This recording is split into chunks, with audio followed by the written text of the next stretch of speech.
According to National Alliance of Youth Sports and Research, almost 70% of young athletes quit competitive sports by the time they hit their teenage years.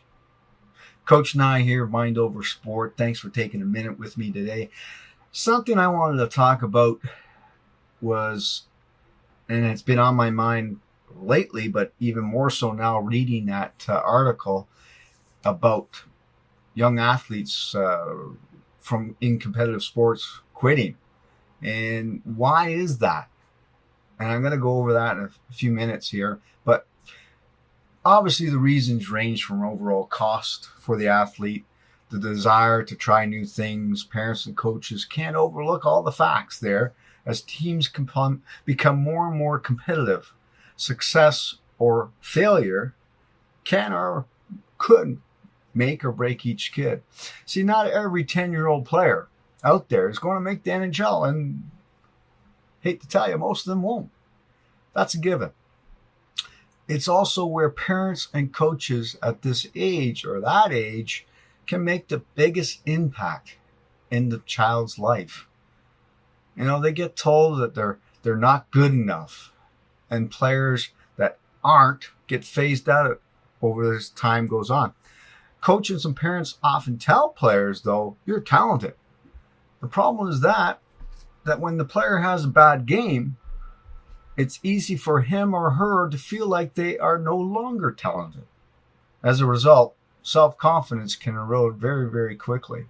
When I speak with parents and coaches on this matter of confidence and creating more of it for that player, I'll ask them to look beyond who's the fastest skater, focus on the qualities like being a great teammate, having an outstanding hockey sense, or some other intangible quality that players possess.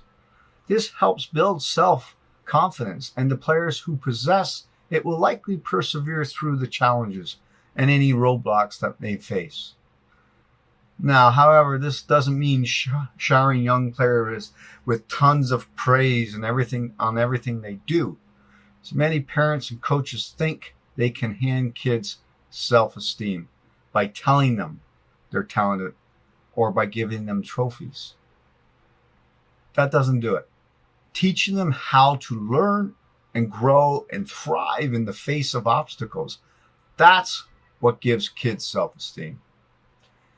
And throwing or growing that self-esteem, it helps sons and daughters thrive away from the rink as well. I heard somewhere somebody said successful athletes are almost always self-confident. They look at the skills necessary to be successful as an athlete, and they have the determination, the goal setting, being sacrificed on certain things that they have to sacrifice, and they work well under pressure. These are all life skills that will serve kids well on in their life, both off and on the ice. So we have to look and remember those things, life skills. In Bobby Orr's book, My Story, he quoted in saying, "Sometimes we are reminded there are things far more important than hockey, but there is probably not much that is more important than the things a life in hockey can teach you." See, whether you're a parent, coach, or just a friend of someone that has a kid in hockey, there's 5 things that we can help create self-confidence for both on and off the ice. First one is give them meaningful and positive feedback. You got to recognize and giving feedback is when it's delivered.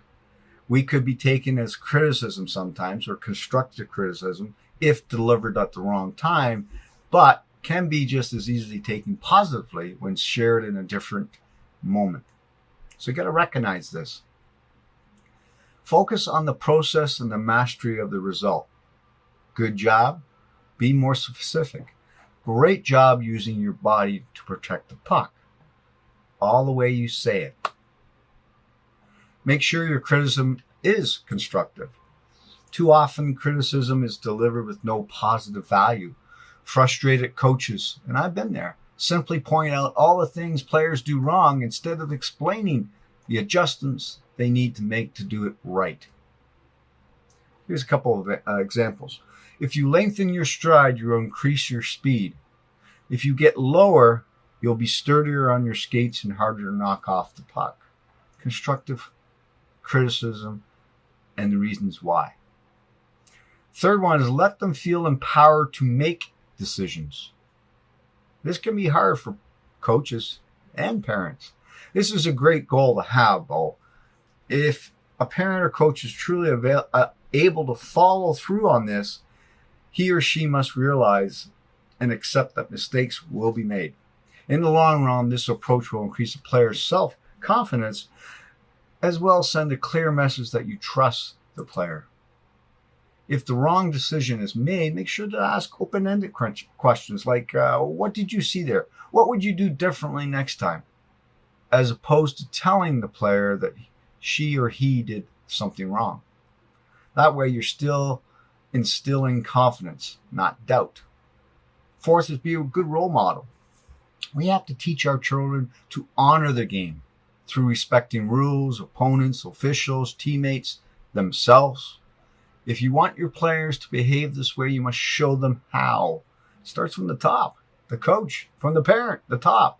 Athletes will be far more influenced by what they see from rather what they say. Don't worry about that your kids won't listen to you. Worry that they are watching you all the time. And 5, create opportunities for success. Coaches and parents should set goals for every player so they can experience success. I get that.